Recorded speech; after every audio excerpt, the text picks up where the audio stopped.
UP में विधानसभा चुनाव हारने के बाद अब अचानक से बसपा सुप्रीमो मायावती एक्शन में आ गई हैं। गुरुवार को अखिलेश यादव के खिलाफ प्रेस कॉन्फ्रेंस करने वाली मायावती शुक्रवार सुबह फिर से समाजवादी पार्टी के अध्यक्ष पर हमलावर नजर आई। मायावती ने सुबह सुबह 3 ट्वीट कर अखिलेश यादव और समाजवादी पार्टी को बड़ी चुनौती दे दी।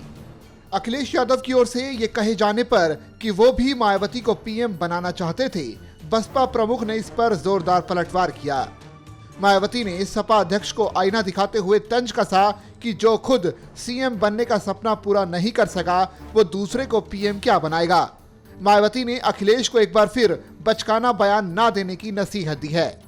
मायावती ने ट्वीट किया कि सपा मुखिया यूपी में मुस्लिम व यादव समाज का पूरा वोट लेकर और कई पार्टियों से गठबंधन करके भी जब अपना सीएम बनने का सपना पूरा नहीं कर सके, तो फिर वो दूसरों का पीएम बनने का सपना कैसे पूरा कर सकते हैं।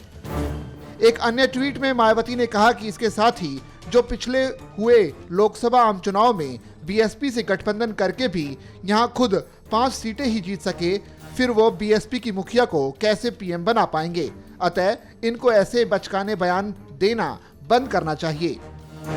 मायावती ने एक बार फिर खुद को राष्ट्रपति पद का दावेदार बताए जाने पर सफाई देते हुए कहा कि मैं आगे सीएम या पीएम बनूं या ना बनूं, लेकिन मैं अपने कमजोर व उपेक्षित वर्गों के हितों में देश का राष्ट्रपति कतई भी नहीं बन सकती हूं। अतः अब यूपी में सपा का सीएम बनने का सपना कभी भी पूरा नहीं हो सकता। दरअसल इस पूरे विवाद की शुरुआत अखिलेश यादव ने बुधवार को उस समय की जब उन्होंने पत्रकारों से बातचीत में कहा कि बसपा ने अपना वोट बीजेपी को दे दिया। अब इंतजार इस बात का है कि बीजेपी उन्हें राष्ट्रपति बनाती है या नहीं। इसके बाद गुरुवार को प्रेस कॉन्फ्रेंस करके बसपा प्रमुख ने पलटवार किया और कहा कि वो राष्ट्रपति का पद कभी मंजूर नहीं करेंगी। वो यूपी की सीएम और देश की पीएम बनने का सपना देखती हैं। मायावती की इस बात पर प्रतिक्रिया देते हुए अखिलेश ने कहा कि वो भी मायावती को पीएम बनाना चाहते थे, इसलिए 2019 लोकसभा चुनाव में बसपा से गठबंधन किया था। अब बसपा प्रमुख ने एक बार फिर अखिलेश को जवाब दिया है। अब देखना होगा कि अखिलेश यादव इस पर क्या प्रतिक्रिया देते हैं।